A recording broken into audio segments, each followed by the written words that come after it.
Certainly very hard for our society to understand. But if anyone understands, it ought to be us, believers, because it is what Christ is. He is the servant leader of the church. He who did not consider it wrong to be equal with God made Himself nothing. For our sake, He did not cease to have authority. He remained God, and yet He used His authority for the sake of His people. And now Christian husbands are being called to the same. In the most fundamental of ways, what we are being told, husbands, is this: we are to be Christ to our spouse. We are ambassadors for Christ, as though God were making His appeal through us. We think of that as being somehow mission work across blue water. But in the intimacy of our own homes, we have the same calling. So that when we are making decisions of how we help, or how we love, or how we serve, the question is always echoing our minds: am I being Christ to my spouse in what I am now doing? I'm not giving up my authority. I am taking the lead of seeing that the spiritual responsibilities and priorities of God are in this home. But am I actively serving that interest as a Christian spouse? You only begin to think of how that's done as you consider the reasons that headship in Christ-likeness is to be expressed. And the apostle begins to express those things. This is really verse 25 through 28. As the apostle is saying, the reason to be the head of a home is to glorify your wife. Husbands, love your wives as Christ loved the church, gave Himself up for her. Why? What's the reason? To make her holy, cleansing her by the washing with water through the Word, to present her to Himself as a radiant church without stain or wrinkle or any other blemish, but holy and blameless. In this same way, husbands are to love their wives. The church was to know her holiness before God. She was to know her beauty without blemish. She was to know that she was radiant before Him. She was to know the fullness of God's grace in her corporate life by the work of Christ. And now what we're being told is the responsibility of a husband is to glorify his wife so that she knows the fullness of the grace of God in her life. That's my goal as the head of a home, to glorify my wife. It doesn't always happen that way, does it? I read an article some years ago in which a woman was relating how her husband made her feel. Not nice words. I hate him. I hate him because he made me feel worthless, inadequate, like a non-person, a slave. I could never do anything that made him happy. I always came short of the mark. I was always working desperately to win his approval. I hate him. For the crummy way he made me feel about himself, I do not know if I will ever get over the hurt that he caused in my life. We don't think of it this way, but to make a wife feel that way is to rob her of the grace of God in her life. My responsibility before God is to enrich her with the knowledge of God's full grace for her and toward her. That's my responsibility. And when I do not fulfill that role, I am actually robbing my wife of radiance before God. Happens very easily, and sometimes, if your background is like mine, we don't even know how we're doing it. When I'd been married just a little over a year, I went to work one day, and our washer was on the blink. And so I said to my wife, who, by the way, is one of the smartest, most able people I know. She made a lot better grades than I did in college. I said to my wife, call the repairman. She said she would. Got home that day, she had not called. Left for work the next day. Remember to call the repairman.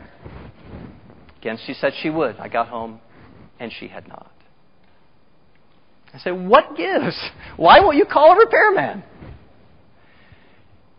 Now, what happened next, candidly, still embarrasses her, but it scared me. She said, I'm just not capable of doing that. I don't know what to say. I don't know what to do. I don't feel that I can call a repairman. I just can't do that. I'll tell you what came to my mind. I thought to myself, my word, Kathy, what have I done to you that only after a year of being married to me, you are so unsure of yourself that you cannot make a phone call? I recognized that whatever I had of background from my own parenting, my father, his relationship with my mom, somehow I was reflecting that in ways I did not even know, and I had to question it, all kinds of areas of my life. Why was it that my wife felt like a perfectly capable driver, except when I got in the car? Why was it that she felt perfectly capable and competent in a social conversation until I joined the conversation, and then she would begin to stumble and question herself? I didn't have quick answers. I won't tell you I still worked it out quick. I'll just tell you this is not theologically precise. I'll just tell you what happened in my humanity. A picture just began to appear over and over again in my mind. It was one of those old kind of sappy paintings that showed a boy at the wheel of a great ship at storm.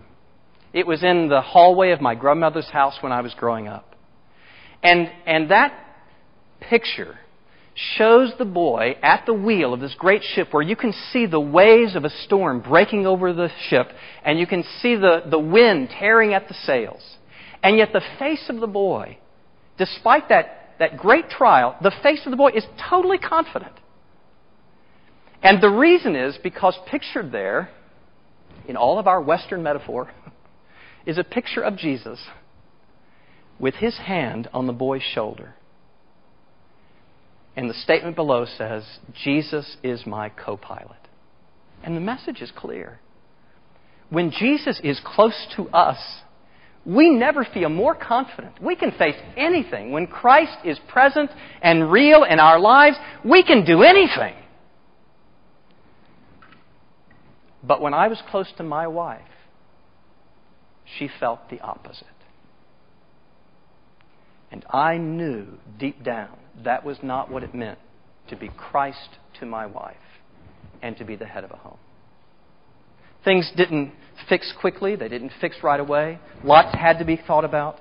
But among the things that Christ is saying in this passage, and we don't have time to do it today, but you need to think through it, is what does it mean to make your wife cleansed by the washing with the Word? To know how to forgive her and let her know the wonder of that grace from your own heart and attitude.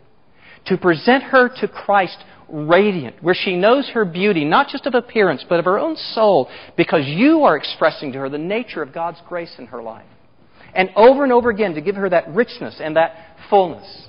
You know, it's now, from that experience, almost 20 years later, no, more than that, almost 25 years later. You know, I can give you the epilogue. A couple of years ago, our washer broke again. My wife took out the repair manual, figured out the part that was broken, took the washer apart, took the part down to the parts store, identified the part to the sales manager, got the part, came back and installed it herself. What a woman. Yeah. But I recognize what is happening in that situation is she is fulfilling what God made her to be. And somehow I know that is my ultimate goal, my ultimate aim is to have her sense the goodness. It's not just to glorify her. The way the passage is expressing it, it's so that I'll even sanctify me. Do you understand that's what's being said?